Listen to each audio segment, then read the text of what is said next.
Okay. All right. Hey, we got our first person watching. Cool. All right. I'm just going to send links out real quick on Facebook, Twitter, and Instagram. But I just got done watching Parker Cradville placed fourth at 132 last year, beat Jake Ward from Bayport. He was fifth at 140, or sorry, sixth at 145.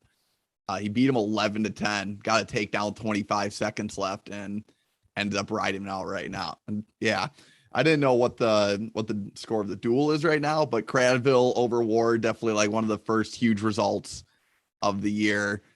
Let's see. While you're on here, our one solo person, another big result that I know of. Caden Brandenburg, Janesville Parker beat Corbin Ramos, Kenosha Bradford. So that was pretty cool too. Ramos qualified at 138 last year. Went 0-2, but it was a deep 138 bracket.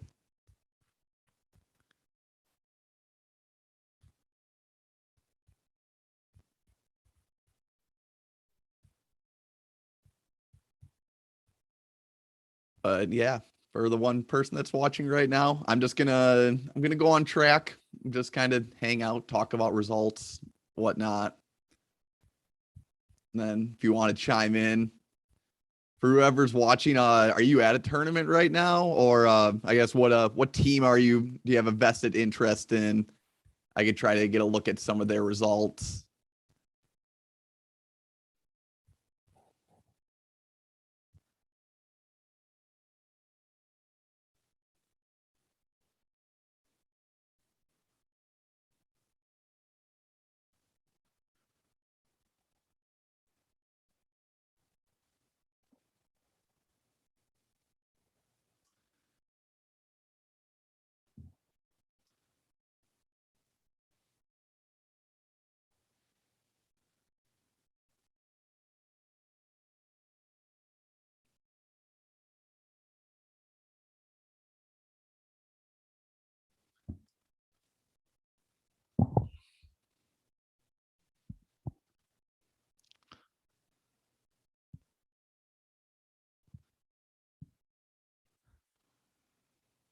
Okay.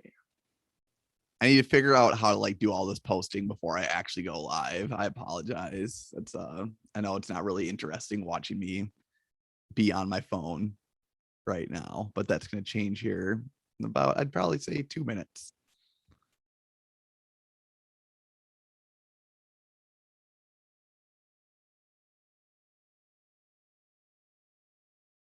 Okay, just got to hit Twitter.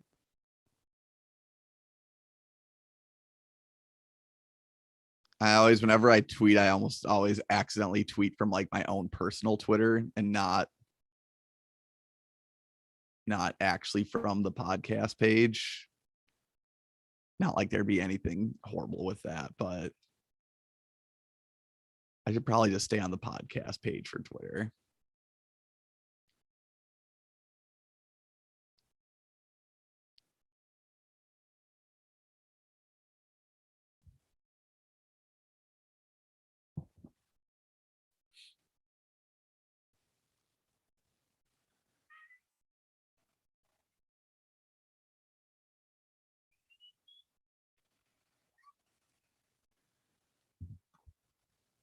All right, I got track pulled up. We are ready to go here. All right, I'm on. I just started. We ended off last night's live with the peeper duel, so I'll just look at that right away. I'm really excited for. I was excited for a lot of these duels. Oak Creek versus Marshfield in the first round. So Marshfield beat Oak Creek 41-28. I said last night that Oak Creek was going to beat Stone, and it was just going to be a matter that there's a couple of forfeits. Looks like Oak Creek gave up a forfeit at 106 to Marshfield. So in regards to my Oak Creek Stone prediction, I probably should have looked more into that. That Oak Creek is also giving up a forfeit, but Marshfield beating Oak Creek 41-28. Evansville versus Stoughton. Stoughton won 46-36. It's going to be a good 4-team battle between Oak Creek, Stoughton, Marshfield, and Evansville. And speaking of that, Evansville, Oak Creek, looks like they started at 126. They're 2 matches in. Right now, Creek is up 6-3 over Evansville. They're in their 3rd match. Caleb Miller of Evansville versus Tyler Holes of Oak Creek. Looks like Stoughton's on bye this round. Marshfield's wrestling La Follette. Marshfield's currently up 46-0 in that duel later on. So I think the next round here we are going to have, wow, that's going to be a fun round. Stoughton versus Oak Creek and Marshfield versus Evansville. That's man, I'd like to be there for that one.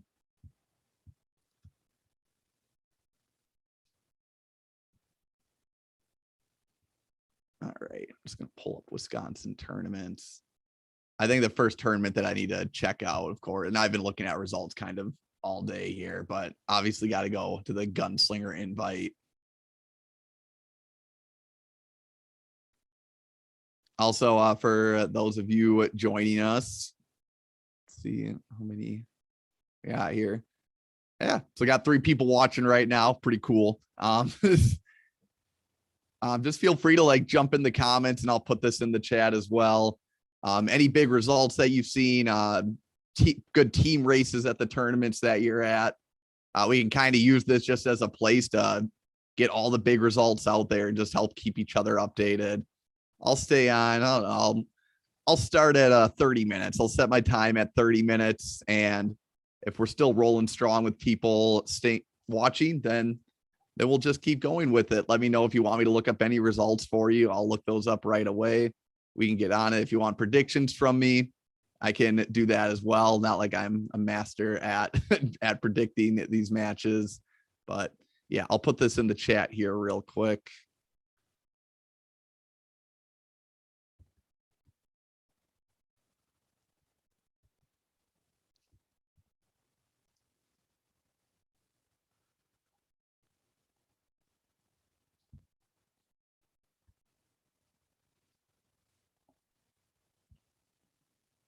All right, yeah. So I'm gonna look at the Gunslinger first here. Go through the brackets. I don't know how far. So yeah, it looks like Gunslinger, they're past their round robin portion. We got some brackets set up now. So just looking down the quarterfinals of 106, Jacob Hillshafer, West Bend East, Kale Zielinski, Muskego, Brooke Corrigan of De Pere going against Micah Beckett, also of De Pere, got double DP there.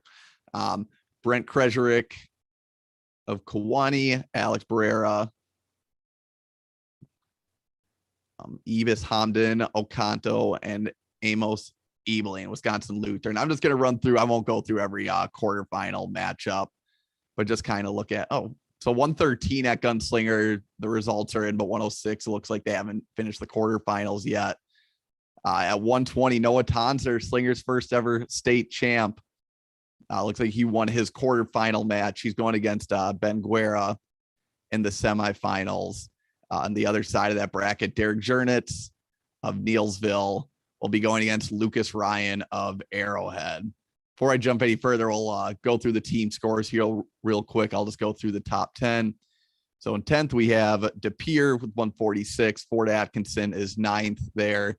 Nina is 8th with 170, 3 points ahead of Fort. Neilsville is 7th with 11 wrestlers.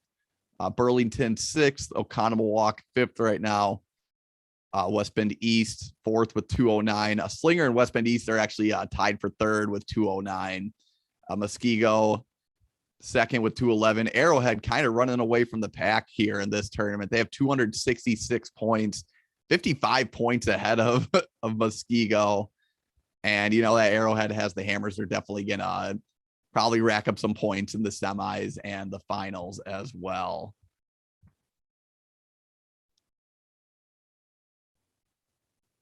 Nathan Wafel. Is it Wafel, Nathan? Yeah, did I say that last name right? Oh, yeah, no problem. I'm literally just scrolling on track here. No problem. I'm enjoying this. So thanks for hopping on, Nathan. Nathan, are you at any tournaments today, or are you also kind of just perusing results from home? 132. Okay, why can't I find the bracket? Oh, there we go. Got to click bottom. So 132 looks like the semis here. Quinted Wolbert of Oconomowoc versus JD Brandstatter of Muskego. On the other side of that, you have Xavier Guerrero, Waukesha West. He'll be going against Liam Pinkowski of West Bend East. Scrolling down to 138 now. Wyatt Duchateau, Arrowhead versus Aiden Metcalf of Oconomowoc. Oh, that should be a pretty good semifinals match there. On the other side of that bracket, you have Colin Hansen and Elijah Terrell of Slinger. 145. Well, that's a full 145 bracket. Looks like they're still doing some pool play here at 145. Aiden Ford is the 1 seed in the 145 bracket. Looks like he is 3-0 on the day right now. You got Nate Druckery of Arrowhead, 2 seed. He's also 3-0 on the day. If I had to pick a finals match, I'm guessing that'd probably be the 2 that are going to be facing off against each other. Can't forget about Anding, though. Anding from Neilsville. All right, at 152. Man, on the live stream last night, I was really hyping up a potential Charlie Millard of Homestead versus Mitch Messenbrink of Arrowhead match. Messenbrink isn't wrestling today. Don't know why, but I was really looking forward to that one. I gotta say, Millard's probably gonna run away with that 152 bracket now. Like I said, I think if the 2 wrestle, I think Messenbrink does beat Millard, but I think Millard holds his own. Millard's improved a lot since last year, and that's saying something because he was pretty good last year as well. 160, the semis are set. Braden Scholes will be going against Aiden Worden of Fort Atkinson. Scholes coming into his junior year, got those 2 state titles, looking to start this year off right. The other side of that, you have Nick Novak of Neenah and Casey Gish of West Bend East. 170, Brody Hemauer, DeForest, state champ last year, going against Matt Kinzel of Muskego. Then you have Andrew Carnes versus Noah Mulvaney. So probably going to get a Hemauer Mulvaney match. That is going to be awesome. 182. Looks like they are in the semis at 182. Michael Alexander of the Piers, the 1 seed in that bracket. Tanner Thiessen of Arrowhead will be facing off against Alexander in the semifinals. You have Carter Amadon of Slinger going against Elijah Bauer of DeForest. All right, Chandler Curtis. Hey, Lodi guy, let's go. Cole Sarbacher, Keegan Cliver in the Stone Marshfield duel. It's going to be a good match. I'm going to go with Cliver by 1. Yeah, that's I'll go with that pick there. Both very good wrestlers. It could go either way, but I'm gonna go with Cliver in this one.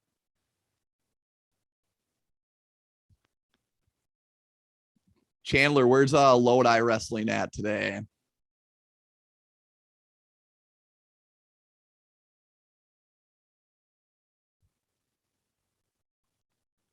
I'm gonna try to figure out my end screen here. And this is only round 2 of the lives. I have a little better idea of how I want to run this thanks to last night. It still might be a little sloppy. I'll just try to just keep talking here. So we're at 182 at the Gunslinger. Also, Chandler, who do you think's going to win between Sarbacher and Cliver? I'd like to hear your opinion on that as well. 195 looks like, yeah, they haven't started the quarters there yet. Dylan Polzinski, Arrowhead versus Aiden Lurkwin of Fort Atkinson. Aiden Lurkwin, that's Steve's son. That's the co-host of the podcast. Brennan Kincaid versus Dylan Soik. Dane Lopnow versus Luke Sable. Then on the bottom side, you have Davin Munoz, Neenah versus Dan Polzin at Neilsville.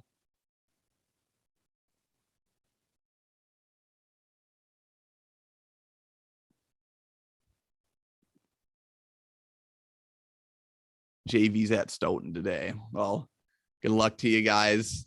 Sure, it's been a good day of wrestling so far. I just want to double check something. Varsity isn't wrestling until Tuesday. Who are you guys dueling on Tuesday?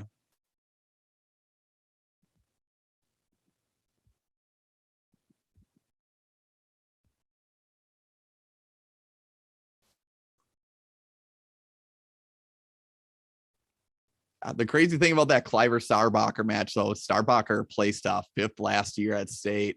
Cliver ended up not even making Marshfield's regional lineup.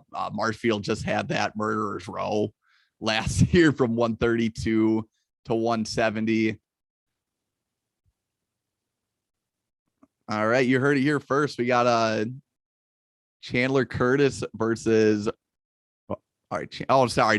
I was like about to announce like you were gonna wrestle Cole, but all right. So Chandler has Cole, and that's scary. If Cole Starbacher's gotten a lot better, he placed pretty well at 113 last year, and that was a deep state bracket. So yeah, I'm pumped for that match.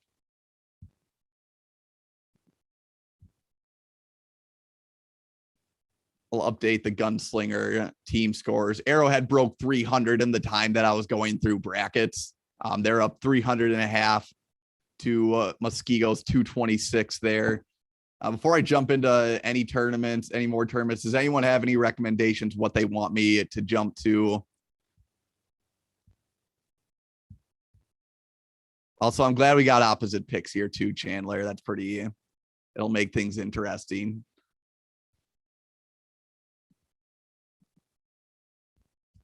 In the meantime, we'll check out the Tom McGarvey early bird scramble. Looking at the team results first. I'll look at team results, go through brackets, and then I'll look at team results again just to see all the changes. But right now, top 10 at the early bird scramble. We got Middleton with 136 points, Whitewater's 9th with 143. They're actually tied with West Bend West, who also has 143. West Bend West does not have Ben Bass, their 106-pound state champion from last year, wrestling today. They do still have both the Mirasolas, though. Looks like they're both at least going to place top 4 along with their teammate Carter Lovey. Watertown is 7th right now with 155. New London is 6th with 167. Verona 5th, 172. Waukesha North 4th with 199 points. Mineral Point, there's kind of a gap between 4th and 3rd here. Mineral Point, DC Everest, Winneconne kind of starting to separate themselves from the group. Mineral Point's 3rd with 241, and they only have a 12 in the lineup as well. Kind of as expected, Coach Curtis Fiedler doing good things with that program. DC Everest 2nd right now, 242. Winneconne, though, 1st with 281. They're kind of starting to run away with it there. 40 points in a high-scoring tournament like this, it's definitely like a comeback is manageable, but looks like Winneconne, they have Sternard, Kleinschmidt, Hart, yes, double Hart, and then Manier, and also Dylan Krings, who are going to be at least placing 4th. I think that means in this bracket format, I'll find out here, that they're at least in the semis, or they at least clinch top 2 in their pool anyways. Scrambles, sometimes when you look at them right away, it's a little tough to kind of see like what the exact setup is, but yeah. I think with the scramble, I might just stick with the team scores and work from there. So we'll exit out of the early bird scramble here. We got some team results there. 2021 paper maker invite up in Kimberly here. We have a barn burner at the top. I'll lead you into that. But starting here at number 10 for team scores at the paper maker invite, Merrill's 10th with 143. Grafton is 9th with 160. Ashwaubenon 8 with 212. Kewanee is 7th with 235. Sun Prairie 6th, 244.5. Freedom is 5th with 263. Kimberly 4th, 368. Appleton North is 3rd with 410 points. But man, the real battle is at the top here. You got Coleman, who is 2nd with 478.5 points. Amory's first right now with 507.5, and they only have 13 wrestling too. You had to know coming into this year that Amory lineup, that they were going to put up points in spades with that star power that they have. I will run through brackets here, see if we have any like actual bracket stuff. It's just kind of hard to look at the pool stuff and pick out results from that. I personally like to see the bracket format. So it looks like the papermaker invite, they're already through the semis, at least in some weight classes. You have Christopher Anderson of Sun Prairie. He'll be facing off against Brendan Burke of Amory. Burke won by tech fall. Anderson beat Connor Markowitz of Coleman 15-4 in the finals. Still a big match, though, for Markowitz on the backside for third, and a team race as close as this. At 113, we have Lane Anderson of Amory versus Peter Tomazovic of Freedom. Anyone watching this who's in the northeast part of the state, if they want to like fill me in on if Peter's related to Ryan Tomazovic of Seymour. I wonder if that's like a cousin deal there. But that's the final setup there. At 106, real quick, I just want to say Brendan Burke. This is a guy that people definitely should have on their radar. Last year, didn't make it out of regionals, but he had two really, really good wrestlers ahead of him. And now this year, I think he's probably looking to make a little bit more of a splash. I definitely think he's going to do that. All right, 113. Went through 113 here. 120 at the papermaker invite. Aiden Fonder of Kimberly beat Ray Lemieux of Coleman 2-0. Lemieux came into this, looked like he was the 1 seed. Last year, he placed 6th that stayed at 113. Fonder doesn't even have a track profile I can click on. He was 10-6 last year. That is a big upset. Let me just put that in the chat just so people coming in can see that. All right, so I wasn't able to see that comment, Chandler, but okay, you guys, now I can see it. You guys got Fenimore, Lodi versus Fenimore. That's going to be awesome. Fenimore beat Riverdale 50-13 on Thursday. That was a good start to the season for them. All right, so Aiden Fonder of Kimberly. Just going to put that in.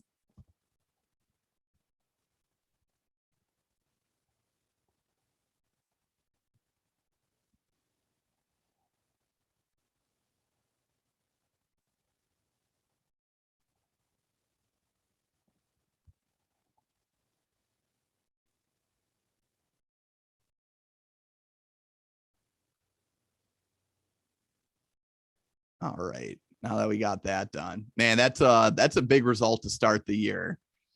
All right. At 126, Tyson Peach of Kimberly will be going against John Nowak of Coleman. Good swing match there in Coleman's favor. Nowak did beat Sam Kelling of Amory 5-2 to make the finals. At 132, we got Brady Gross of Coleman going against Mohammed Zayden of Appleton North. 138, Chance Gruber of Coleman versus Jonah Leesgang of AS. I'm guessing that's got to be Ashwaubenon. Yeah, actually, there was a Noah Leesgang there as well. 145, we have Nathan Vandehei of Freedom. He'll be going against Jake Stoffel of Appleton North. That should be a pretty good match. Just records from last year. Vandehei 20-2, Stoffel 20-1. I believe they were both state place winners, at the very least, state qualifiers.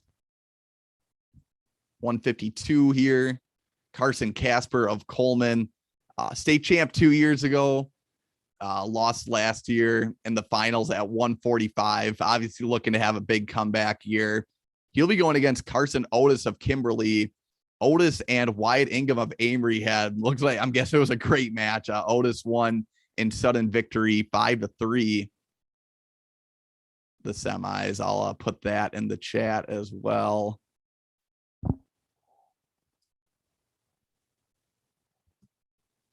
Kimberly getting some big results right away to start off the season.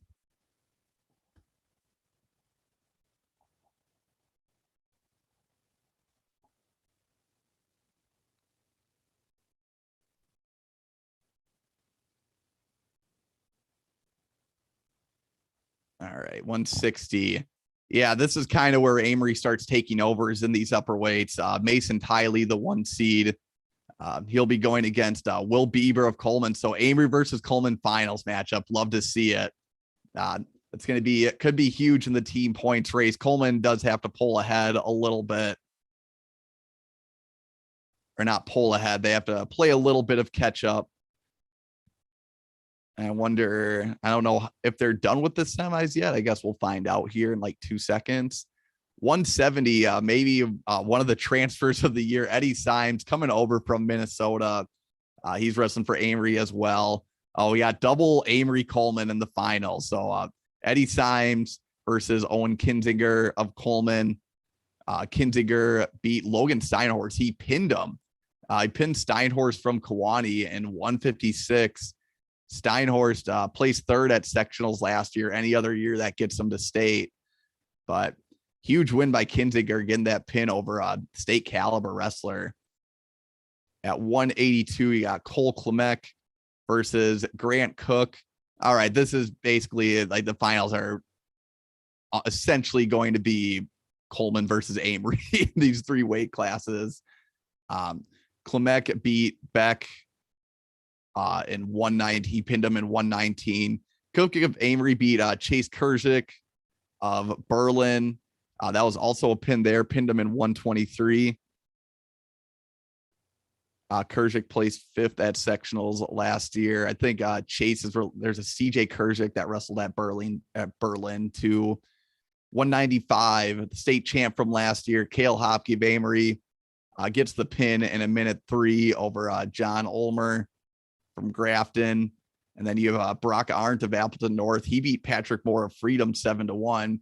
So we'll have a Hopke of Amory, Arndt of Appleton North in the finals.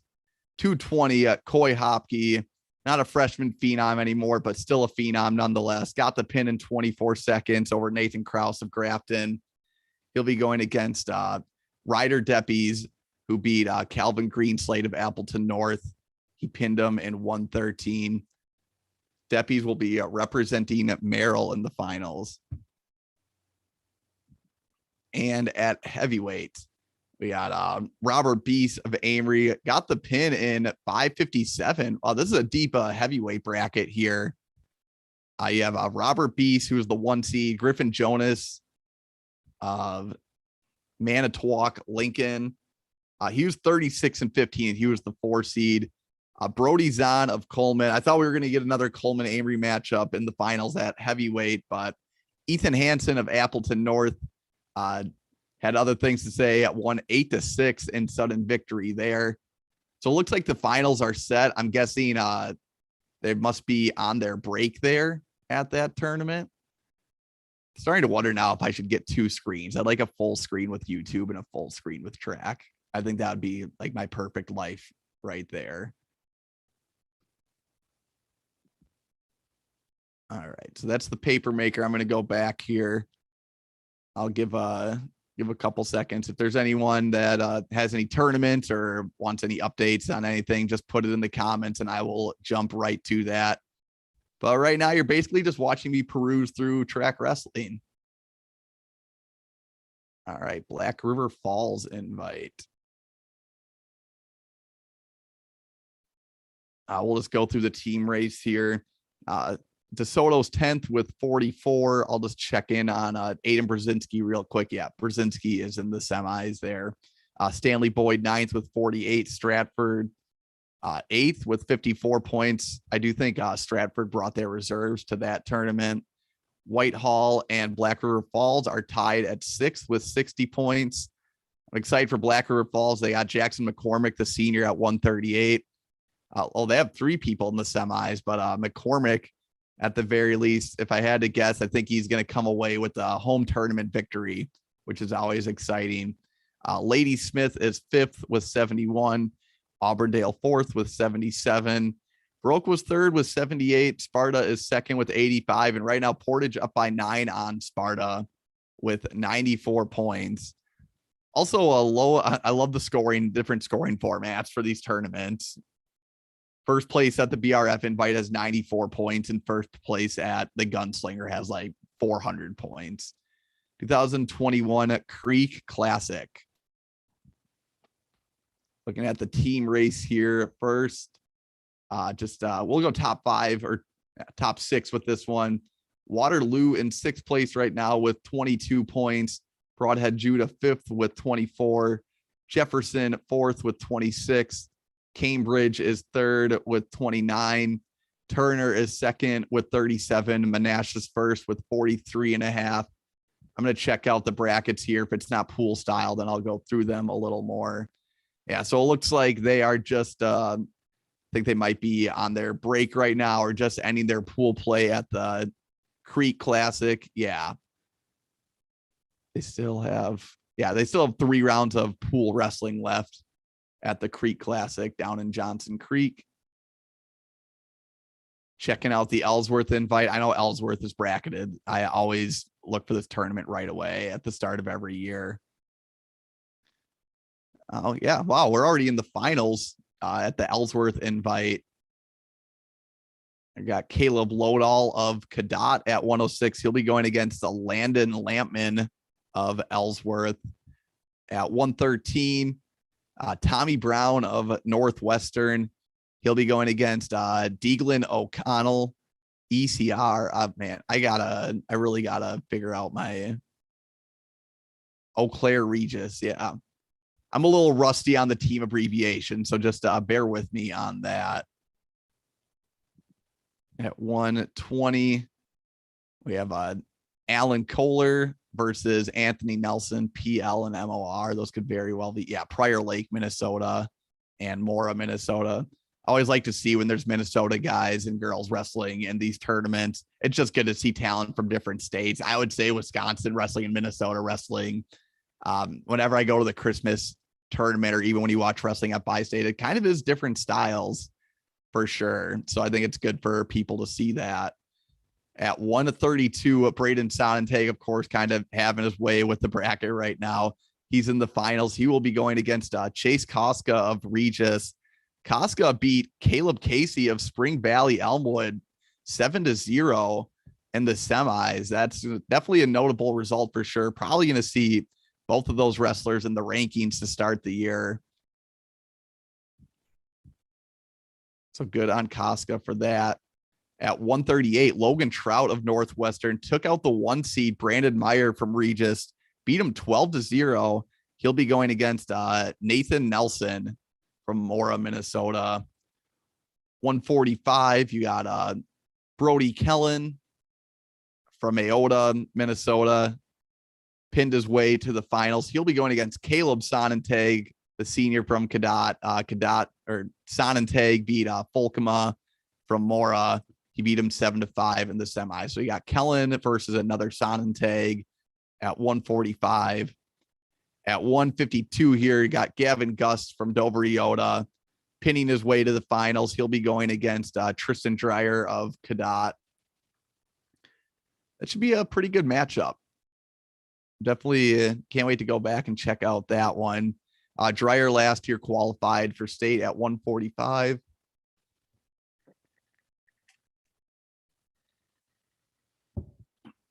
At 160, Cole Pfeiffer will be going against, oh man, I do not want to screw this one. Ivan Vienendahl from Ellsworth, and Vienendahl having himself a day right now. I believe he came in the 7 seed, beat 2 seed Max Schmidt from Spring Valley. Then he beat 3 seed Trayton Tessing in the semis, pinned him in 532 to set up that finals bout with Pfeiffer.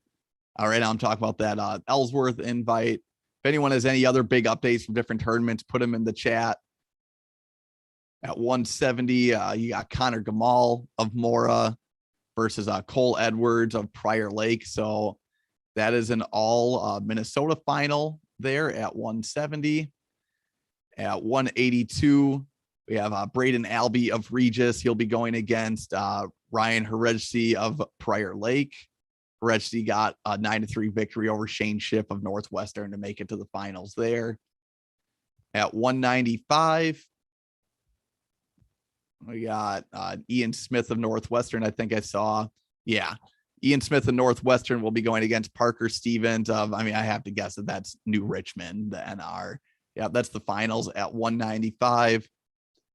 220, Gavin Teagles, state champ last year, has pinned in 22 and 28 seconds so far to get his way into the finals. He'll be going against Noah Knobloch of Eau Claire Regis, who also pinned his way to the finals. But yeah, Teagles, that's a great start to the year in defending his state title. I'd have to predict that he'll win that bracket. All right. 285, Martin Owosu of Prior Lake versus Ian Sheets of New Richmond. That's the finals there. Team race, I don't even think I went through that. So we got 11 teams here. We'll just go through the top 5. Regis has 127. Prior Lake, Minnesota has 136. And the Minnesota teams are tied here. Mora and Prior Lake have 136 and a half. Then you have Northwestern at 140 and a half. Then you have Cadott, who has 179.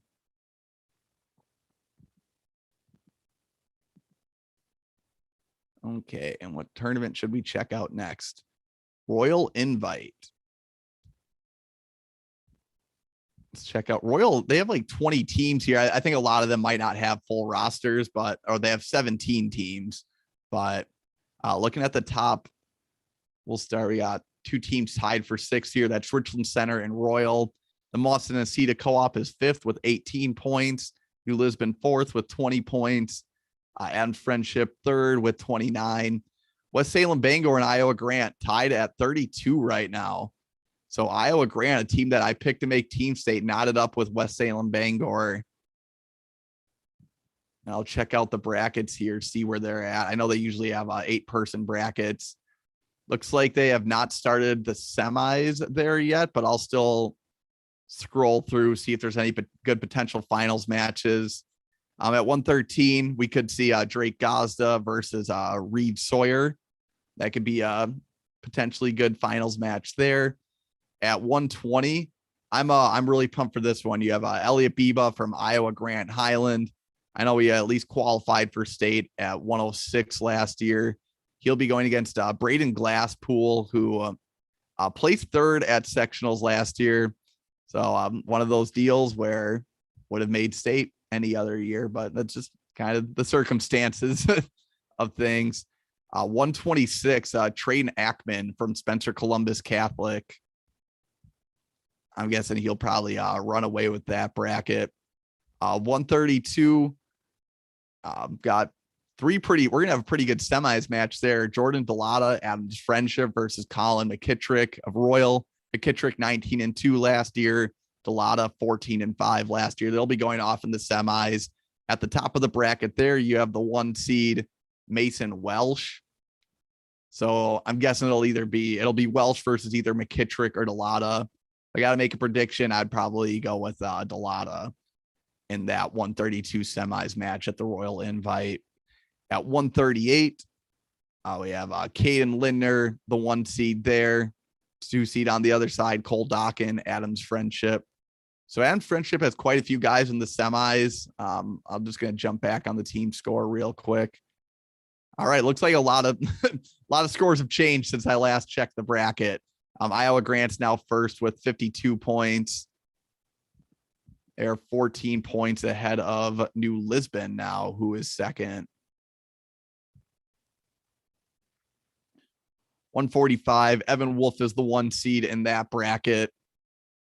Seth Fowler is the 2 seed from New Lisbon. Wolf last year, 18-1, placed 3rd at sectional. Man, West Salem, that was a heartbreaking sectional for them last year.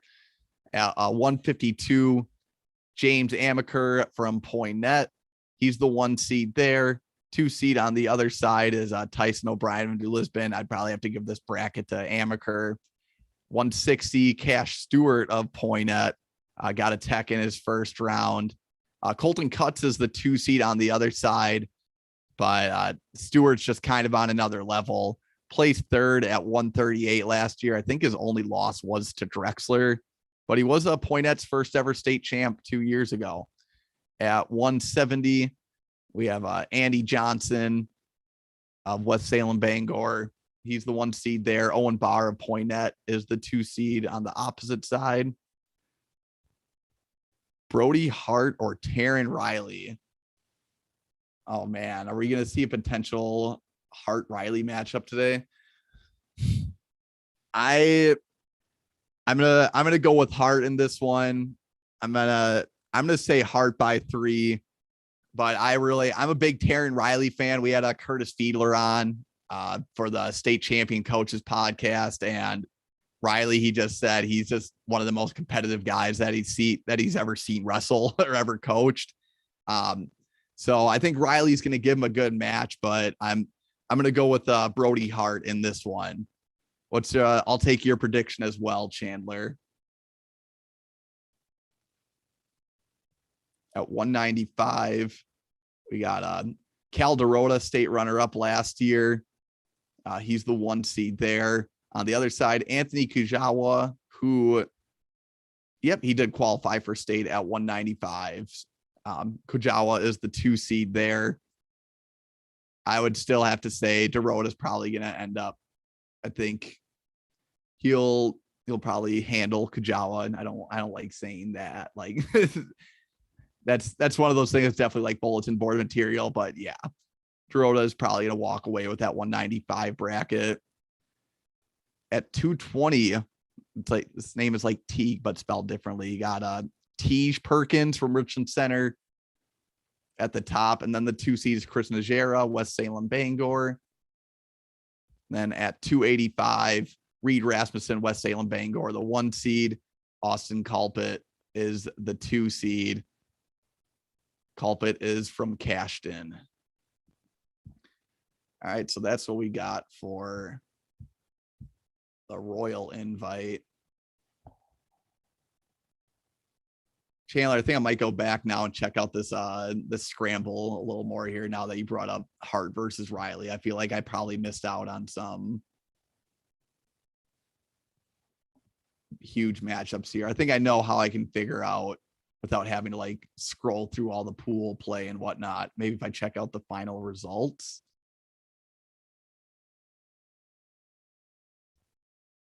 Clinched 4th place.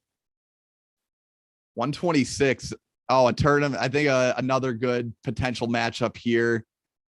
You have Lucas Sullivan of Mineral Point, Easton Cooper of DC Everest, Mason Sternard of Winnicott, all in the same bracket at 126.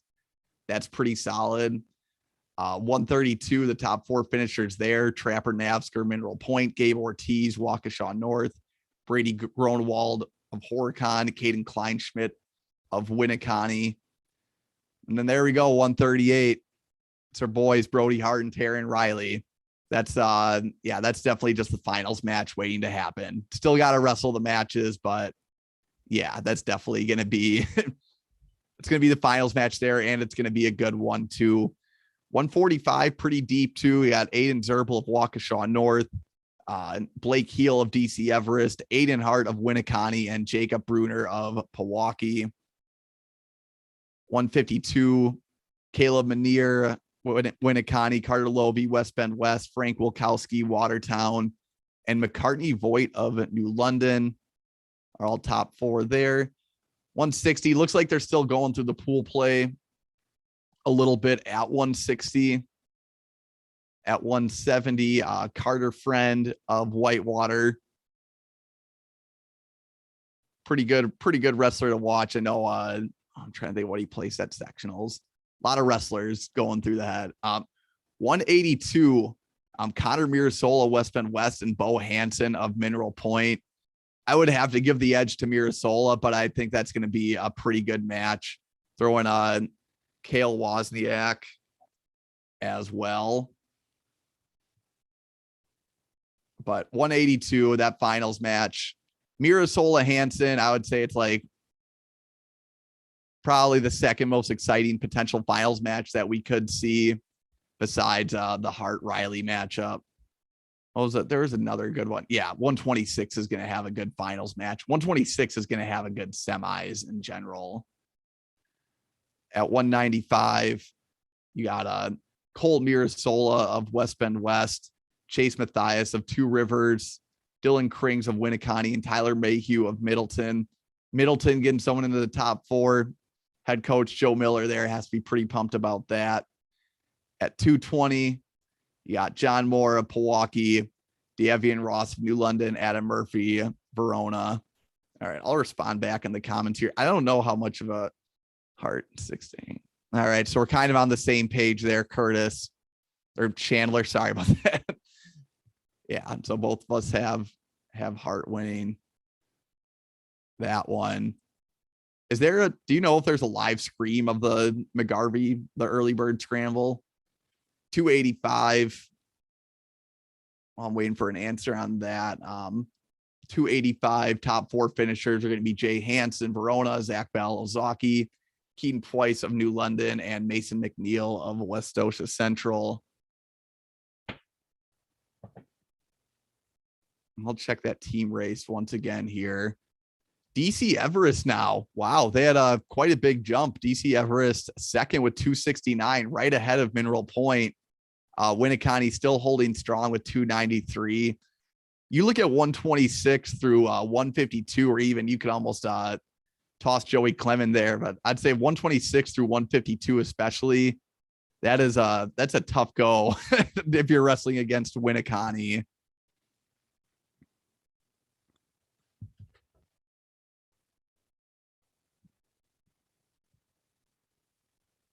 Man, all right. So I just need to know for scrambles, I got to go finals. Chandler, I really like the prediction. I like the sudden victory aspect of it too. I would love to see it come down to that for sure. State held in Wisconsin. Let's see what other tournaments we can pull up here.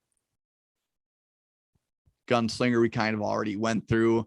I'm just going to run through all these tournaments, and then at the end, if there's more people on, if people want to hear more stuff or they have more things to say or questions, then I'll keep going. All right, Nicolet at night scramble. Right now, Nicolet is beating Kakana at the Nicolet scramble. They haven't gotten into the bracket play yet, but wow, that's just impressive. I'm kind of got a little thrown off by that. Nicolet has 130.5. Kakana has 128.5. Brookfield East is third with 104.5. Kenosha Christian Life fourth with 79. Janesville Craig is fifth with 64 points. And we'll see how far they are in this tournament. Looks like, all right, so 106, that's just it's a 5-man round robin. 113, 4-man round robin. 120, so this is a complete scramble format then. 126.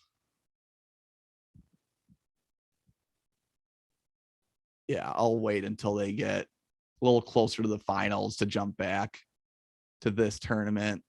145 bracket for Nicolet. That one's just an interesting one to look at. Not even like wrestler wise. I'm just talking like the aesthetic of it.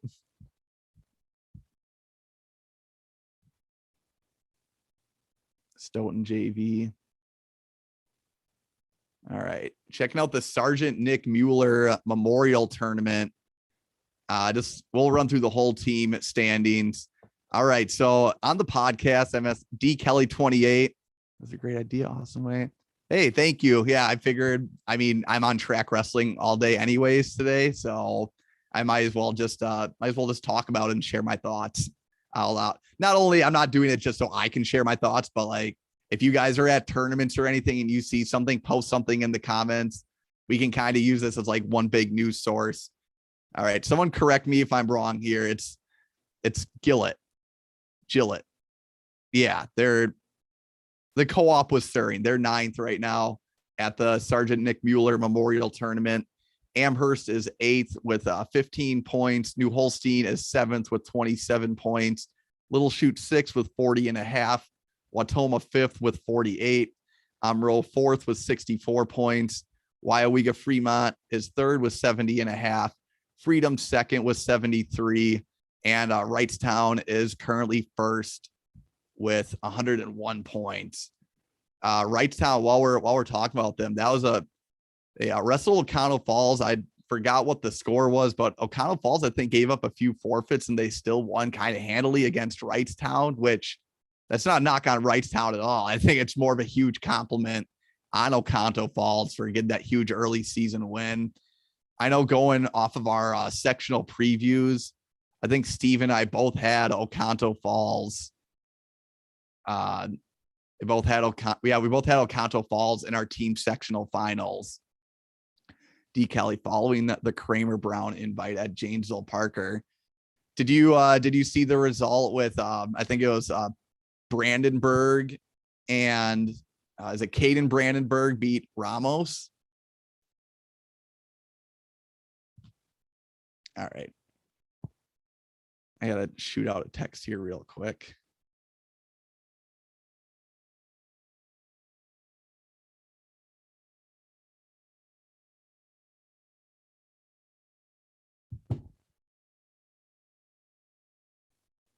All right, back on the wagon now. Which tournament should we check out next? D. Kelly 28. While you're on the Kramer Brown, I might as well go check that one out too. But yeah, Brandenburg over Ramos. That's the one like big result that I got from that tournament so far. We'll see how the dual meets are going. I forgot Prairie du Chien was going to be there, but yeah, right now I'll run through all the results here. Prairie du Chien beat Edgerton 78-0. Parker versus Bradford. Janesville Parker won 51-18. Janesville Parker versus Monroe. Monroe picked up the 42-36 victory in that duel. Kenosha Bradford versus Prairie du Chien. Prairie du Chien winning 72-12. We knew Prairie du Chien was going to be tough coming into this year, and they're proving us right now, which I'm pretty happy about. Edgerton and Monroe. Also with Prairie du Chien, their coach, absolute great guy. We had him on the podcast for the D2 Sectional C preview. Highly recommend checking that one out. Edgerton versus Monroe. Monroe has had a lot of close duels today, 41-33. Prairie du Chien beat Parker 56-18. So they definitely established themselves as the class of that tournament so far. But they are a very strong team for sure. Monroe and Prairie du Chien, looks like that duel isn't finished yet. Prairie du Chien is up 42-13 right now in that round. So yeah, they're almost done with that tournament. Ramos beat Prairie's Kurt Wall. Oh, wow. Let me go back to Kenosha versus. That would have been at 140. Wow. He pinned him too. That's pretty crazy. Yeah. Wall placed fifth at sectionals last year. It was a pretty tough sectional at that weight class. But yeah, I would say Ramos over Wall. We're probably going to see both of them. We're definitely going to see Ramos in the rankings. Wall, I'm guessing we'll see in the rankings as well. So huge by Ramos to get the pin. Random Lake and Racine Horlick was, oh man, I would have loved if Random Lake was there. That would have been Random Lake versus Prairie du Chien. And yeah, there's a couple of the Luxembourg duels as well. They just have, I think they just have 5 teams too. So they just kind of each round they take turns taking their bye. We'll jump away from the Kramer Brown here. Mr. Kelly, thank you for getting me on that tournament real quick. That was definitely some good individual results in there. Sometimes with those dual meets, individual results kind of get lost amongst the team scores. So that's a good catch on that one. And I'm sure, I wonder if it was a pretty good match before the pin too. Warbird invite in Darlington, Wisconsin. All right, looks like we got right now the first place team at the Warbird invite in Darlington is a team from Iowa, Western Dubuque 195. But Darlington Blackhawk is second with 167. Pecatonica Argyle, third with 115.5. Laconia, fourth with 94. Belleville, fifth with 91. Mount Horribiz, sixth with 90 points. Parkview Albany has 61.5. And then Boscobel rounds out that 8-team tournament with 35 points. That was 19. Random Lake and PDC wrestled, winning 41.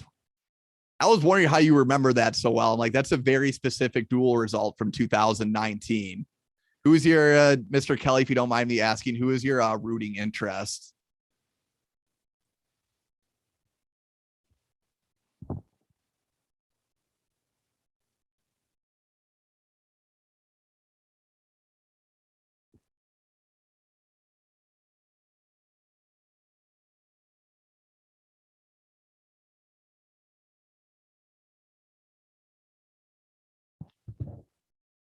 All right, so I'm gonna check out more.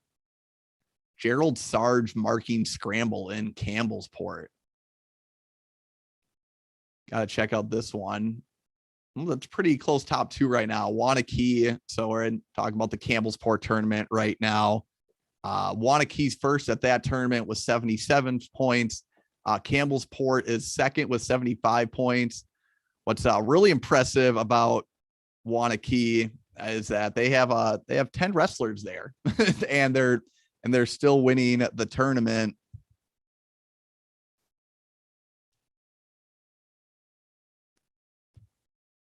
All right, I gotta look something up here for one of the listeners. D1.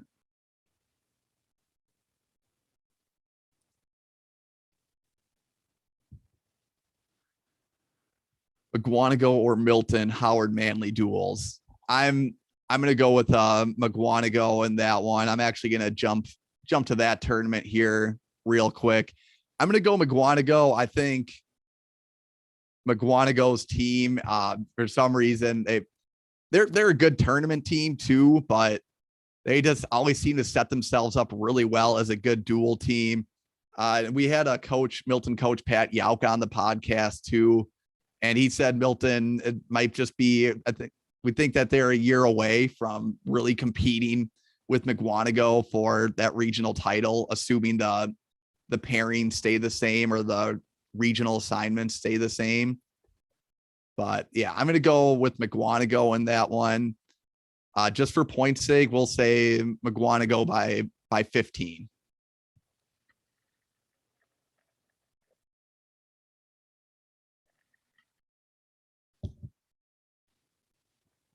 All right, D Kelly 28. I'm guessing so. I'm guessing you probably did listen to the podcast with Mike Rogie. I mean, I hate to like plug myself, but like that was a really good podcast, and Mike was awesome to have on it. He knows a lot about the teams in the area for sure.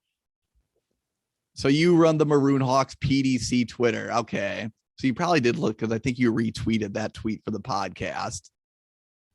And you're a Prairie du Chien historian. I love that. We need more like school specific historians out there. All right, let's check out. I'm going to jump real quick before I check out Howard Manley results. I want to see how that Bayport Holmen duel ended up.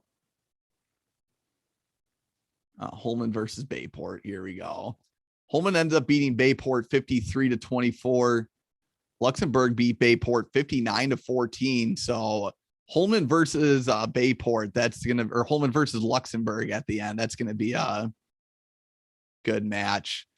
I'm going with Gable in that one. Going Gable against Nilo. If that ends up being the match, I don't know if they end up bumping around or anything like that, or if there is room to bump around. If that matchup happens, I'm gonna go Gable, and I'll say by 2 points.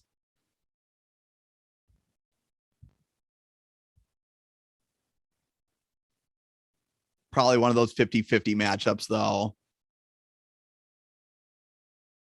Also, I'm liking the participation right now in the chat. I mean, I know there's 3 people watching. I'm like, everyone's probably at tournaments and whatnot, but hey, I'm down with however many people are watching. So Chandler, I got Cody in that one. Who do you have taken? I'm guessing, do you wrestle Nilo at all in any like club or anything like that? All right, so Holmen beat Bayport 53-24. Casco beat Oshkosh West 57-15. Port Washington, Sheboygan Falls. Washington beat Sheboygan Falls 45-30. Looks like they're getting into the fourth round here at Holmen, or at the Luxembourg Casco Spartan Duels.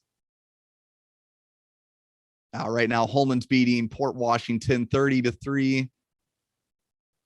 Luxembourg Casco's beating Sheboygan Falls 36-0. Nilo by 5. I like that. And it's also making me like second guess my pick a little bit. I might need to do like a little more research on that one. But I did make the prediction already. That's my mistake for making the prediction without looking into it a little more beforehand. But now we got two separate picks going. We got Nilo and Gable, and then what was our other one? Yeah, we got Sarbacher and Cliver that we both had opposite picks against. Also, hopping back on that, when you say that Sarbacher got a lot better, I'm not surprised. That just kind of seems to be like the Stoughton MO, is their wrestlers just, whether it be the off season or during the season. If you wrestle a Stoughton guy and 6 months later wrestle them again, they're going to be a lot better than prior. Bayport versus Oshkosh West. Let's see. Okay, well, it'd be cool if this duel loaded. All right, looks like that's 9-3 right now. So, all right, so Luxembourg does have 6 teams there. They have Holmen, Port, Luxembourg, Sheboygan Falls, Bayport, and Oshkosh West. Holmen versus Luxembourg, though, that's the match that I'm going to be keeping an eye on for sure. All right, what do you say we check out the Howard Manley duels here?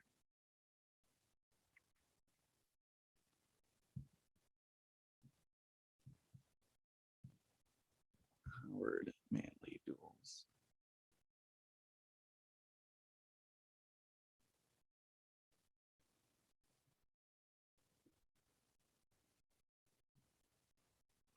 All right, well, I guess it doesn't work if I just type in Howard Manley duels on here. I'll just type in Milton and the team name and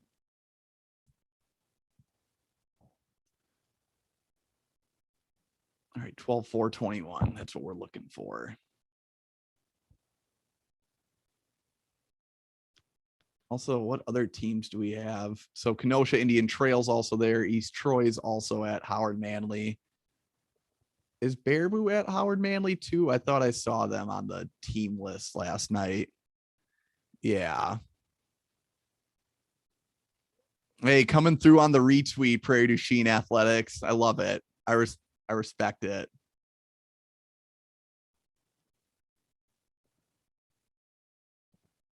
Jeez, how do you get to dual meet results in this? There we go. McGuanago versus Greenfield. So I'll run through Howard Manley results here real quick. If there's any individual results that stick out, I'm going to kind of look at the team stuff right now. Elizewski versus Schlem. All right, this one I'm actually gonna do my research on right away. If I just had to go off of name, I would say Elizewski. And also, I'm sorry, Zach. I really like saying your last name, but I feel like I might be messing it up. There's something with like the Polish last names that I just really butcher them sometimes.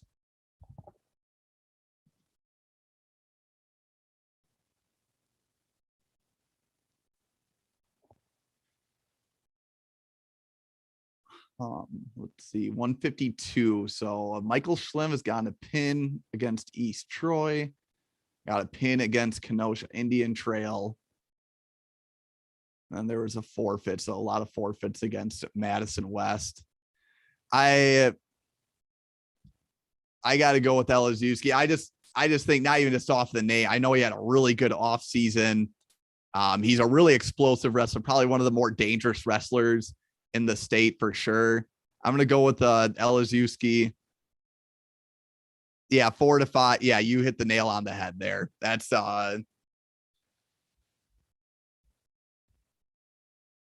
probably would probably be my prediction too. He's always one big move away, either from ending the match or putting the match out of reach. But also that'd be a huge resume builder too for Mike as well. I don't want to say his last name. I feel like I'm messing that up. Also for you, for those of you watching too, we did post on Facebook as well. If you know other people who are like looking for wrestling results or just looking to talk wrestling, you can share our post on Facebook. We have our Instagram story up with the link in it too. Oh, did I put the? Oh, there we go.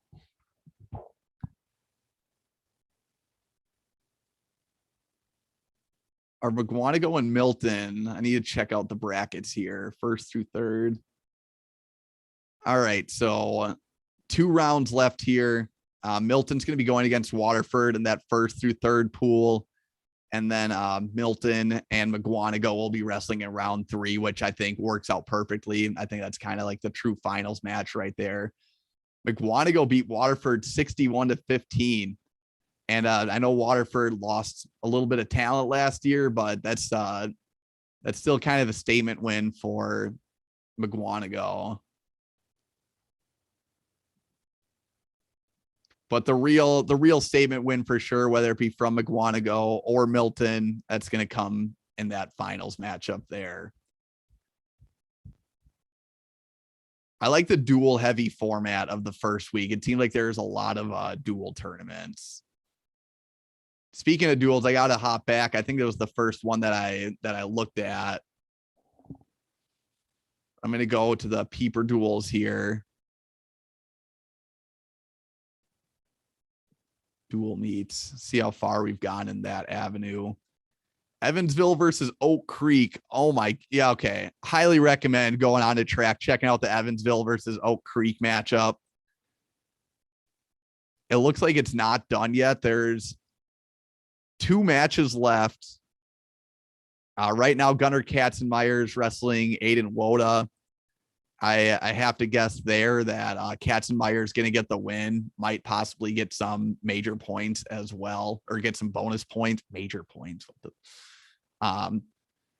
So that would, let's say Katzenmeyer ends up getting a major over Woda. Woda was a sectional qualifier last year, but Katzenmeyer is very good. That would make it 29-31 in favor of Oak Creek heading into 120. Let me figure out who each team's 120 is. So Oak Creek would have Gary Roush. Evansville at 120 would have Danny Heiser. It looks like he got a pin in 44 seconds. Man, that's just a good duel right here. So if they started at 126, Evansville started off winning 3-0, then 6-3 Oak Creek, 9-6 Evansville. Oak Creek pulled off 2 wins in a row. They got a major in there as well, which made it 9-13. Then Evansville got a major and a pin, so 19-13. Oak Creek pulled off 4 wins in a row from 182 to heavyweight. That's kind of where the meat of their lineup is too. Oh, at 182, that's kind of a big result, I would say. You got Adam Kochi of Oak Creek and Charlie Braunschweig. Kochi got the win there, 4-1. If I had to guess just based off of what I saw, I think Evansville is going to come away with this. And they had to do it with a forfeit at 106. And then obviously whatever happens with this Katzenmeyer-Woda match. But then I'm going off the prediction that Evansville is going to get the win at 120 as well. Marshfield will fall. It looks like the duel is done there in that round. So next round, we do have Stone versus Oak Creek and Evansville versus Marshfield. I would say that's probably like the premier round at the Peeper duels. I just want to see if I can sift through, find any other big results. Sarbacher at 138. That's a pretty big growth spurt now that I think about that more. was at 113 at the end of last year. Obviously, he could be down at 32 or 26 by the end of the year.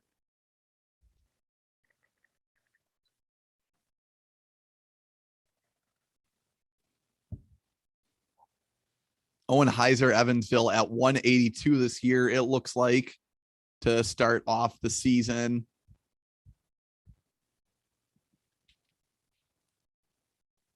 Was the runner up at 152, I think it was last year, 160. Yeah, I think it was 160 because I believe you wrestled Skulls in the finals. All right, what other tournaments do we got here? Is there any other tournaments that you guys are curious on that are watching right now?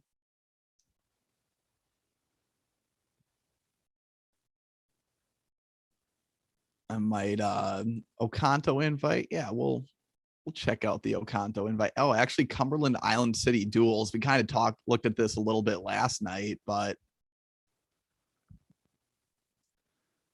the main result from Cumberland Island City, I would say, is St. Croix Central getting the 57-24 win over Boyceville.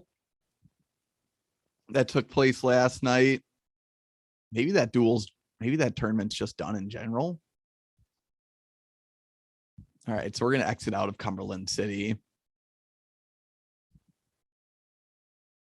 Kramer Brown invite. John Tim Duels. Might as well check out what teams we got there. Results, dual meets. All right, so we got Clear Lake, Bloomer, Colfax, River Falls, Somerset, Glenwood City, Spooner, Webster. So it looks like it's a 7-team tournament there. Clear Lake beat Bloomer 39-26. River Falls and Somerset. Falls ran away with that one, 78-0. Only thing there was a double forfeit at 106. That's a pretty good duel. There's 3 double forfeits in there, but otherwise they wrestled 10 of 11 matches.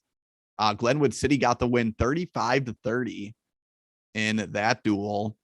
Came down to the last match, or not the last match. Looks like Carter Clements of Glenwood City clinched the duel in that one in the second to last match.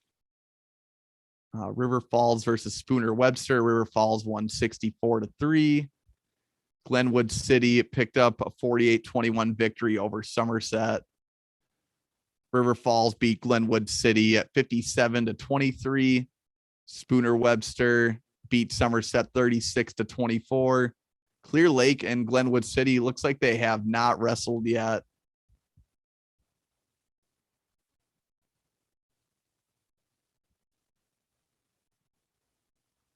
What are there? I think I gotta check out this Nicolet night scramble again real quick. We were talking about it a while ago here, but Kakana was in second last we saw the Nicolet night scramble, and that has changed now. Kakana is first at the Nicolet night scramble with 132.5 points.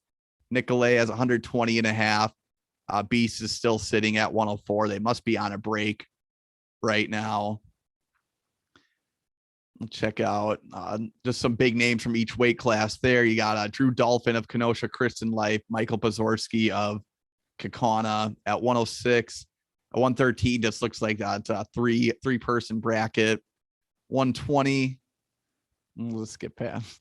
All right, 126. Lucas Peters of Kakana. I'd probably say the favorite coming in. Aiden Crowley of Brookfield East. Aiden Crowley, just one of those guys. I think he can make it an interesting match for sure. That's at the 126. It would be like the theoretical finals match in a scramble format. Rory Dutton of Kenosha Tremper. I know the name Dutton from Tremper is pretty. I'm trying to think of who the Dutton was before him there, but he could maybe give himself a chance at an upset in that format. 132 looks like Brian Winans of Kakana. He's clinched the top 2 spot there. But you got Joey Showalter of Elkhorn, Troy Dolphin of Kenosha Christian Life, Connor Smith of Kakana. All are going to be at least top 4. I don't know how the finals matches are set up for these brackets, though. At 138, Blake Sturkin of Elkhorn area, Nathan Johnson of Tremper, Reed Suda of Brookfield East, and Peyton Lee of Kakana. Another Leah Kakana. Imagine that. 145. Grayson Clark. I mean, that's once you see his name in the bracket, you know who's going to win that bracket for the most part. D Kelly 28. Yeah, I saw. I like typed in tournaments for this weekend, and the Dan Gable Donnybrook came up, and obviously it meant that a Wisconsin team was there. But first of all, really cool name, the Dan Gable Donnybrook. I was kind of keeping tabs on that, and Hortonville has a young team right now. I know on the forum too. They're kind of talking about the Hortonville-Nina matchup, and that Hortonville head coach said it wasn't going to be like what the hype was making it to be. I think they might just be kind of down right now. I know also their team is pretty young this year too. So it's going to be a big learning experience. I don't think they're going to need to find some lessons out of, not necessarily just straight up winning matches at that. We'll check up on Hortonville after we finish up the Nicolet night scramble. Here at 152, Toby Kavanaugh, Kakana, Ben Ott, Nicolet, Landon Cashmore, Kenosha Christian Life, and Hector Razzo, Milwaukee Ronald Reagan, Jacob Smith of Janesville, Craig.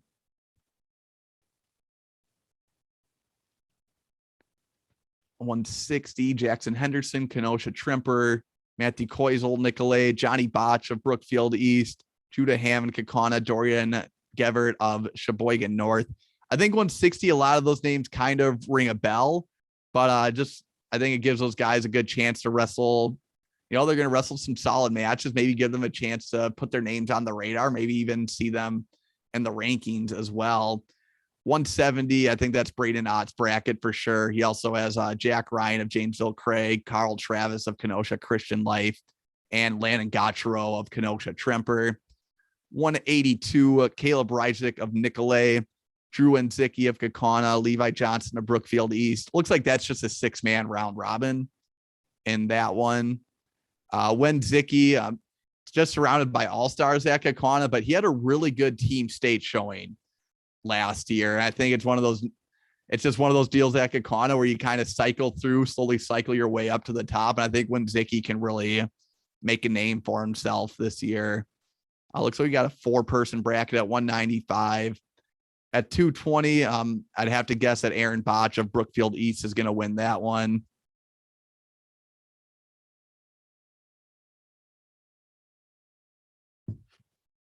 And then at heavyweight, might need to probably almost say that Andy Champy is going to win that one as well. So Brookfield East, I think it makes sense that like their score hasn't jumped up a whole lot just because it looks like a lot of their talent is at the upper weights, but you also can't forget about Scoug and Crowley in the lower weights too.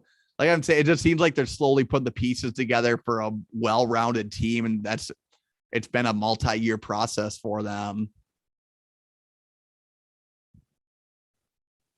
All right, let's check out this Dan Gable Donnybrook here. See how Hortonville's doing.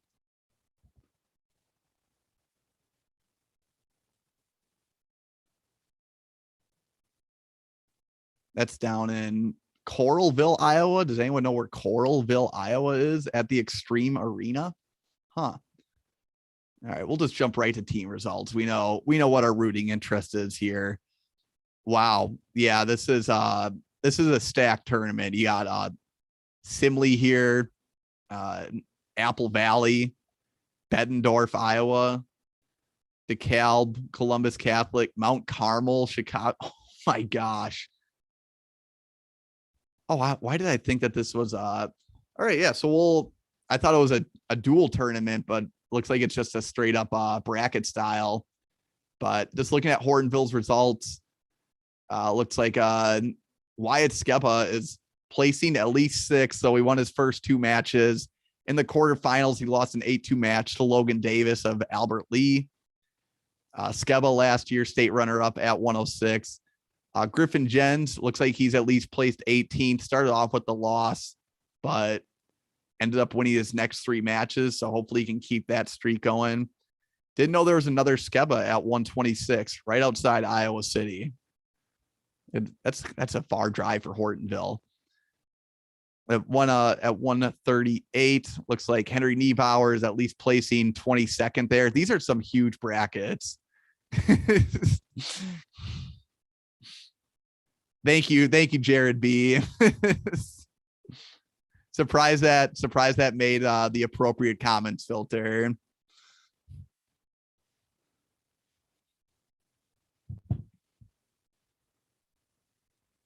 I'm just trying to see. Man, this is a barn burner. I might be a little selfish here. Just kind of check out. Looks like the finals might be set for the Dan Gable Donnybrook. Brandon Movari, Simley, Seth Mendoza, Mount Carmel, 113. Koufax, Christensen, Waukee, Northwest, Hunter Taylor, Liberty, 120. Trevor Anderson, Ankeny, Danny Aranda, DeKalb. This tournament, is this the first year they've had this tournament? How have I not heard of this tournament before?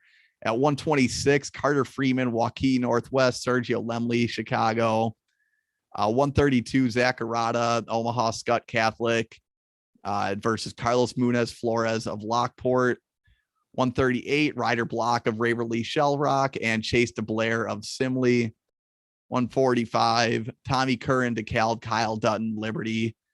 Man, this is a huge tournament. This is almost like a more regionalized version of the Cheesehead, but in the first week of the season, not the first week of January. Looks like Liberty, Missouri's winning that tournament right now. So that was our Hortonville update. Right now, Hortonville is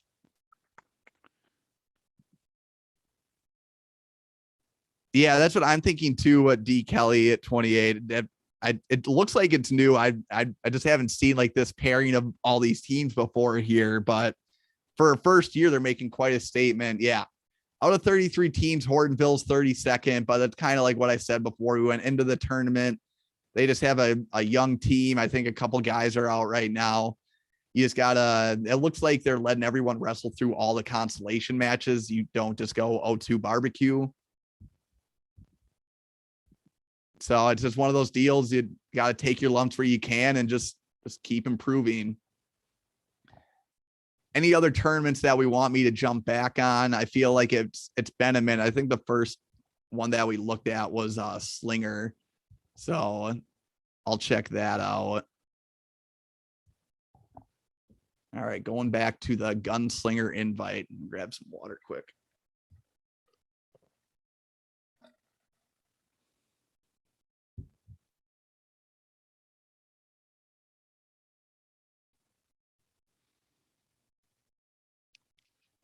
Hey, thank you for the follow.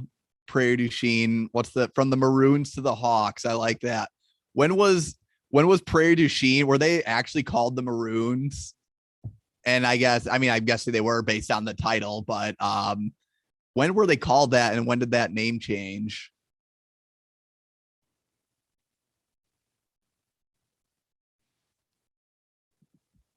All right. So update on the Gunslinger now. They must be in their break at the moment because the scores have not changed at all. Arrowhead still at 300.5. Muskogeo's at 247. Burlington at 243. I'll look at the brackets, see if anything has changed on that front. 106. Yeah, looks like. Oh, are they in the finals now? Yeah, it looks like the first place match is Micah Beckett. So yeah, we'll run through finals again real quick. It's been like an hour and a half since I was talking about that tournament. But you have Kale Zielinski, Muskego. He'll be going against Micah Beckett of De Pere at 106. At 113, Jacob Herm of Nina, a freshman. We actually, before we did our podcast where Nina was in the sectional preview, Jacob Herm got brought up by like a different coach. And I feel like if you're a freshman coming in and people know your name before you come in, that's pretty impressive. And it looks like he's already making a good name for himself here. He beat Eli Becker of Slinger, pinned him in 25 seconds. On the other side of the bracket, though, I mean, it's a freshman heavy bracket, but Jaden Yauk of Oconomowoc, Ryan Wood said a lot of good things about him on that sectional preview podcast as well. He's the 3 seed. Looks like Colin McDowell of Arrowhead, a freshman. He teched his way to the semis. So that's a good semis match that's going on right now. Noah Tonzer of Slinger looks like he picked up a pin to make the finals. It looks like semis are still going on. Shane Corrigan got a pin at 126.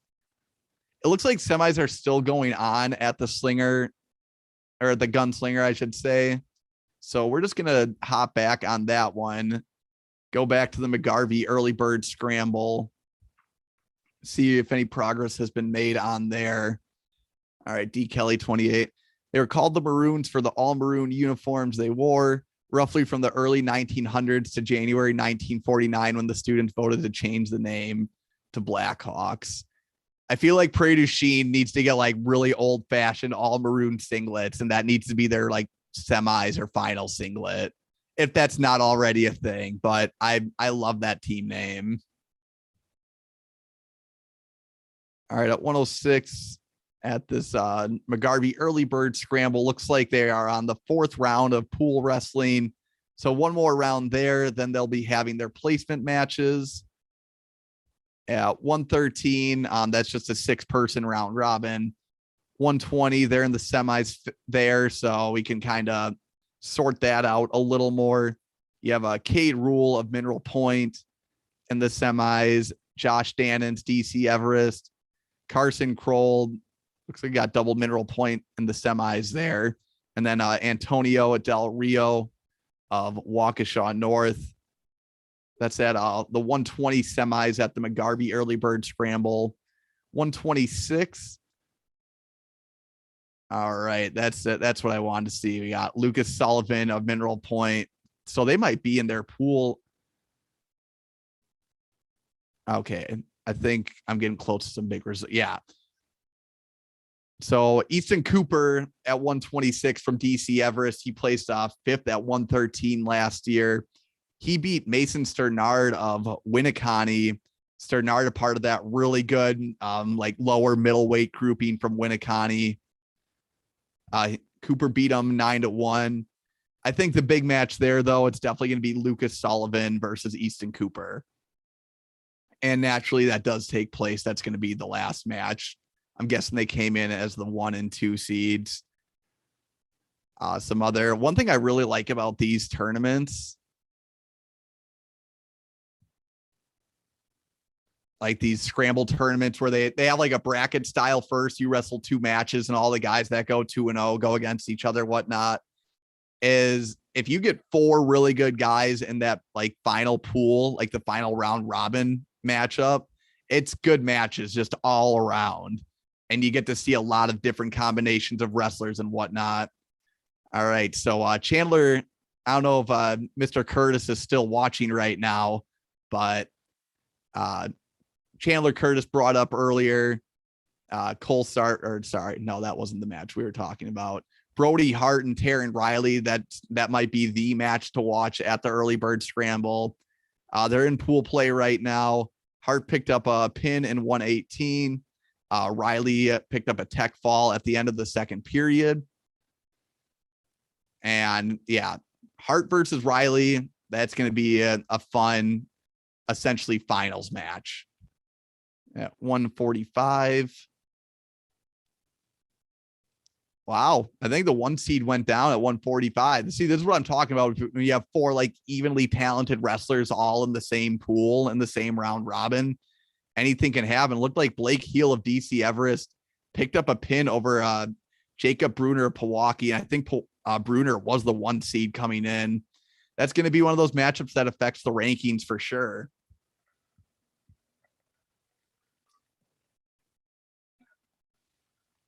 D. Kelly 28, love the Bugs Bunny reference. Big fan of it. Actually have a Bugs Bunny tattoo. Let's see. So we're going to have Bruner versus Zerbel. Zerbel from Waukesha North. Yeah, so see, this is another good matchup here at 145. You have Aiden Hart versus is it eight? Oh, double Aidens. Aiden Hart versus Aiden Zerbel. Zerbel from Waukesha North beat Aiden Hart 12-8. So Bruner, Zerbel, Hart, and Heel. Right now, Heel kind of took control there by beating the 1 seed. And he also gets a pin. Pins are huge, especially when it comes to tiebreakers in round robin formats. Caleb Manier doing what we all kind of thought he was going to do. Love to see this, though. 16-14 match from Voigt. Voigt from, I got to guess, New London. Yeah. He beat Wilkowski from Watertown 16-14. I would have loved to have been in the stands for that matchup. I just like high scoring matches in general. Sometimes they get a little sloppy, but it doesn't take away from the excitement factor. At 160, looks like they haven't hit their placement matches yet.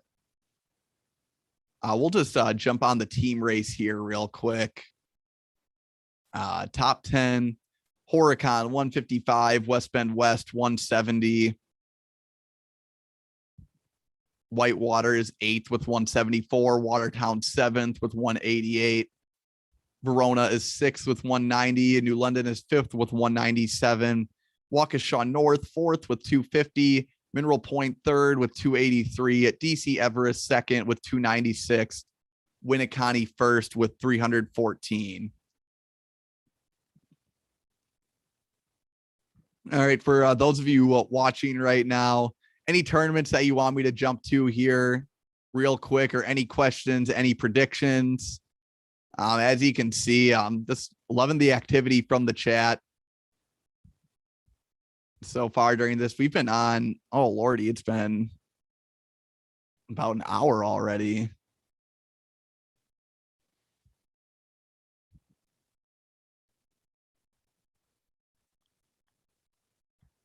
All right, I might.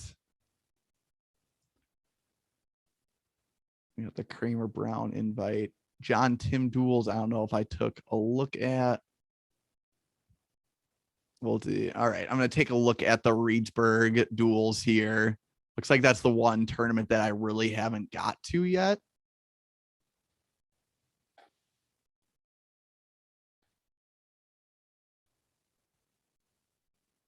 All right, so looking at the Reedsburg Duels, we got La Crosse Logan, Lancaster, Monona Grove, McFarland, Palmyra Eagle, Reedsburg, River Valley, Riverdale, Westby, Westosha Central, who is in the system as Weston right now, and Wisconsin Dells. We'll look at some team results here.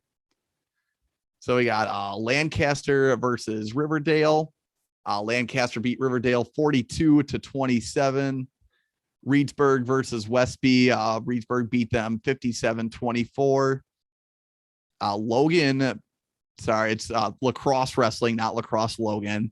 That's just what they are in this tournament. That's what it's called. They beat River Valley 44-28. That's a good win for them to start the year. And especially they gave up a couple of forfeits too. I think River Valley had a 3 forfeit advantage on them. All right, D. Kelly 28. Nice little battle at the end of Monroe. PDC duel between Monroe's Brady Shue and PDC's Matt Sejka, 2 guys who placed 6th at state. 13-7. Wow. What ended up happening there? Was it, do you happen to know if was it like one big move that kind of separated it? But 13-7, you have to know there's definitely excitement in that match in general. And then on Wayne, yeah, I want to hear more about this Shue Sejka matchup here. While we're waiting on that, I'm going to keep running through the duel results at the Reedsburg Duels. Wisconsin Dells beat Monona Grove McFarland 49-28. Lancaster beat Westby 52-18. Reedsburg and Riverdale. Reedsburg won 52-21. I kind of view today as an opportunity for Riverdale. They had that 50-13 loss against Fenimore. I thought today was going to be more of a bounce back day for them, kind of get right again. But I mean, it's the start of the season too, and teams just aren't always where they want to be at, like roster wise or weight wise, or there might be guys like just recovering from injury. You don't need to risk anything this early in the year. I still think Riverdale is going to bounce back. I just don't know if today's the day now. All right, Logan versus Lacrosse versus Dells. They won 48-36. So Lacrosse has had a good day of wrestling so far. Monona, Grove, McFarland, and River Valley. Looks like Valley picked up the win there. Lancaster and Reedsburg. Reedsburg wins 45-24. Riverdale beats Westby 51-30. And that duel, that's always a fun one. I forget if they're in the same. No, because Westby's in the Cooley Conference. But I always feel like Riverdale and Westby are a fun matchup. All right, Lacrosse and Monona Grove. Lacrosse winning 45-29. Dells beat River Valley 44-25. Reedsburg versus the Dells. Reedsburg beat the Dells 60-15. Wow.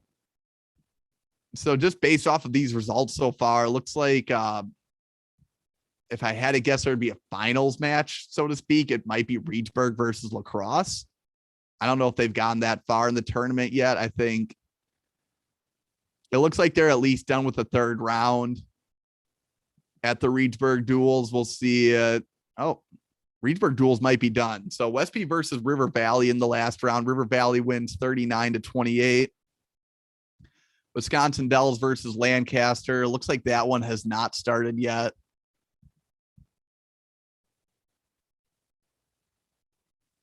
All right. So it looks like there is. All right. They have not totally started the last round yet. But hey, I got to give props to Lacrosse for sure. Coming in and potentially winning this tournament. It looks like Reedsburg, their point differential against other teams has been a little better, but either way, I think if you're Lacrosse right now, you gotta chalk this day up as a win. If you're the coach, you're not telling your kids that quite yet. You're telling them to go out and win that last duel, but no, definitely good things for Lacrosse for sure for this first weekend. All right, team name Holmen. I'm gonna hop back on the Luxembourg Casco Spartan Duels.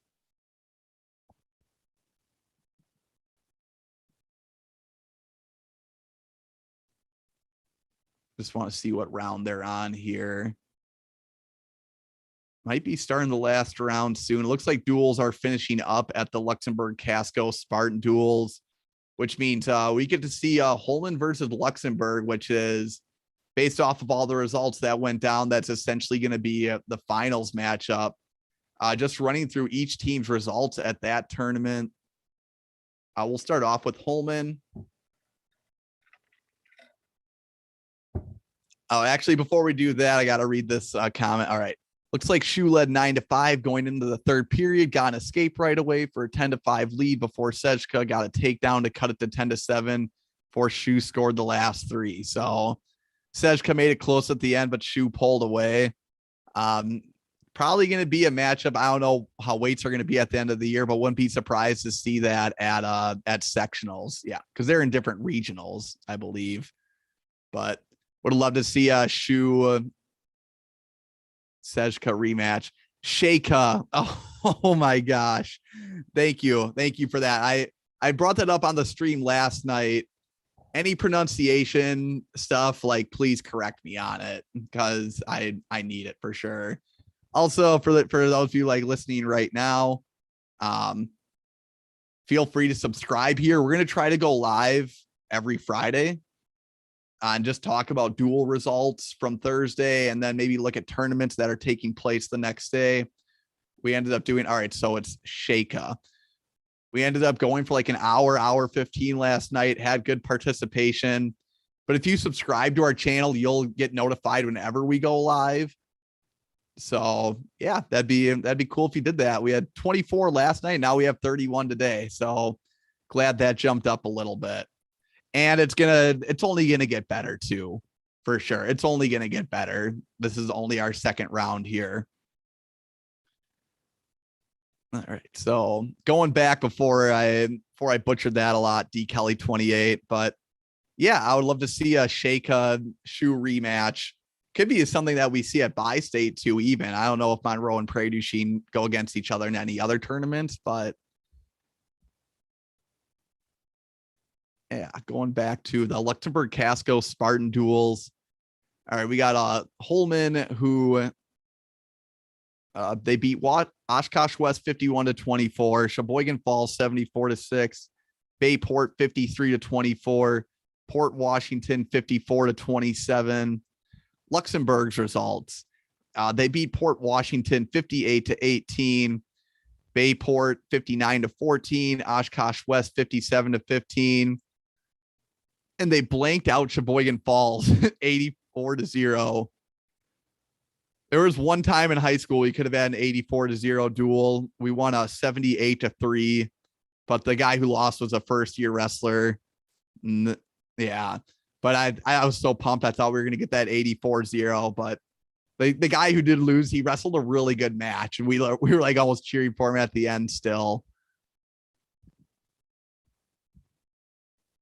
But I'm guessing Holmen and Luxembourg, if they didn't take a break before the last round.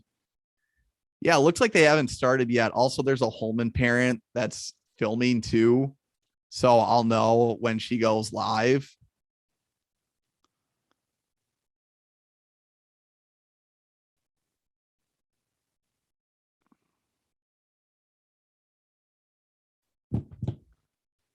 All right, I'm just gonna hop back.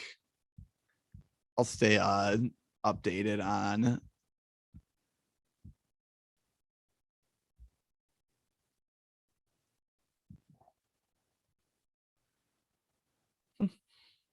Man, I know I'm gonna sleep well tonight. I think there's so much there's like a stimuli overload when you're just looking at results all day, especially it's gonna be added in.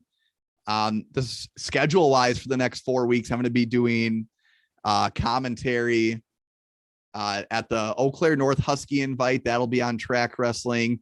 Week after, I'm going to be helping broadcast the Minnesota Christmas Tournament. I'm going to be doing the Minnesota Christmas Tournament finals and the matches where the Wisconsin guys are wrestling. Also, really cool podcast thing that we're doing too. For the Minnesota Christmas Tournament, Steve and I, we're going to be going on to like the Minnesota version of the Wisconsin Wrestler podcast to kind of talk about the Wisconsin guys for their podcast. And then for Bi-State, they're going to come on to our podcast and they're going to talk about the Minnesota perspective. So pretty pumped for that. I'm going to see if we have any final results here from the Ellsworth invite. Looks like they have not started there yet. So must just be doing a lot of consolation or they're in a break. My senior year, PDC shut out Clayton Ridge, Iowa, 84-0.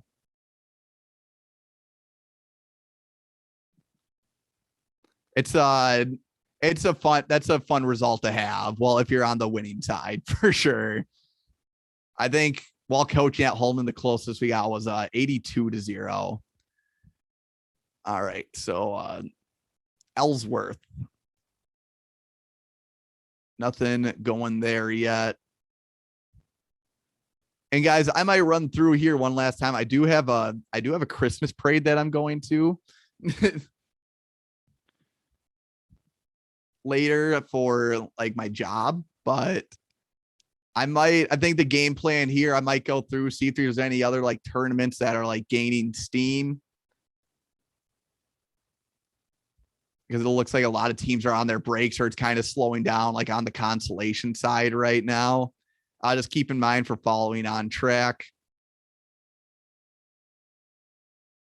Let's see. What was I going to say? Yeah, I'm starting to lose my train of thought too. I might just need a break. I think the Gunslinger, they're in their semis or finals, but they're on their break right now. Looks like they did start action there at the Gunslinger again. Because it looks like Arrowhead jumped up in points. I don't even think I went through all the full results here. Yeah, no, they're still running through semis. But Arrowhead there now with 314.5 points. They're really starting to pull away from the pack. Muskego, though, in a very strong second place right now. I know Steve picked them to make team state. Burlington's third with 255. Oconomowoc fourth with 247. Neilsville fifth with 238. I think I've been saying for like 2 or 3 years now that Neilsville had like a good young team, and now the good young team is turning into juniors, and we're really starting to see that talent take over for sure. I don't know why they don't have a full lineup today, but again, like we talked about already, it's the start of the season. So I'm sure, and I know they have quite a few guys in their track lineup as well. Neilsville will definitely, especially if they want to compete against Amory in any form at team sectionals, they're going to need that full 14. But with the guys they have on the mat right now, I would say they're doing pretty well for themselves.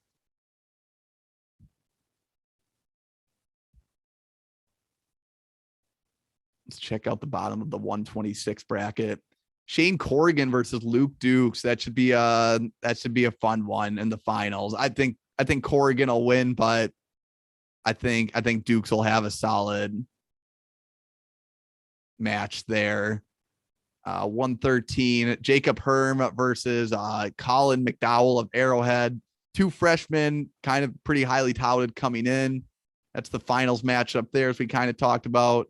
We have Noah Tonser and Lucas Ryan going against each other at 126. Already brought up that finals. 132, Quinted Wolbert versus Liam Pinkowski. I'd have to give the edge to Wolbert there. 138, looks like Elijah Terrell of Slinger made the finals. 145. Looks like they're starting to almost get into the placement matches, but not totally. 160. We kind of, yeah. So looks like we kind of got to the point. I've gone through most of, if not all, the tournaments so far. I kind of talked about each one a little bit. Want to thank you guys for, it looks like people are kind of hopping in intermittently. And of course, like people are at tournaments right now too. But I figure if I'm going to be hanging out on track wrestling, I might as well just go on here and go live as well. See if I can help anyone out with results. But yeah, maybe I'll hop on later for the finals. We'll see how things are going.